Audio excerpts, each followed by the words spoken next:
দড়ি দিতে বলো আর না হলে বিষ আনতে বলো। বিষ তো ফ্রি পয়সায় পাওয়া যাচ্ছে। শুভেন্দু অধিকারী এসে তুই গদিতে বসে আছিস, তুই কি করছিস? গরু লাগাচ্ছ কোন আক্কেলে? ও খাওয়া দিতে পারবে? একতাল গোবর ফেলতে পারবে? 5 লাখ টাকা লোন নেওয়া সব মহিলারা এসছে আমার বাড়িতে। কোরবানির ঈদের ঠিক আগে পশু জবাই নিয়ে কঠোর অবস্থান ঘোষণা করছে ভারতের একের পর এক রাজ্য সরকার। বিজেপি শাসিত রাজ্যগুলোতে রীতিমতো নিষিদ্ধ করা হচ্ছে গরু কোরবানি। দক্ষিণ এশিয়ায় কোরবানির পশু হিসেবে সবচেয়ে বেশি জনপ্রিয় গরু। সেই গরু জবাইয়ে যখন নিষেধাজ্ঞা আসছে তখন কি ভাবছে ভারতীয় মুসলিমরা? দেশটির আলেম ওলামা সহ ধর্মীয় নেতারা মুসলিমদের গরু কেনা থেকে বিরত থাকার আহ্বান জানাচ্ছেন। বিকল্প পশু কোরবানির পক্ষে চালাচ্ছেন প্রচারণা।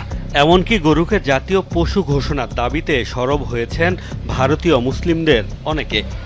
21 কোটির বেশি মুসলিমের বসবাস ভারতে। বিপুল এই জনগোষ্ঠীর আমিষের অন্যতম উৎস গরুর মাংস। বলা হচ্ছে মুসলিমরা ভারতে গরু কেনা বন্ধ করলে তা বিরূপ প্রভাব ফেলতে পারে ভারতের অর্থনীতিতে।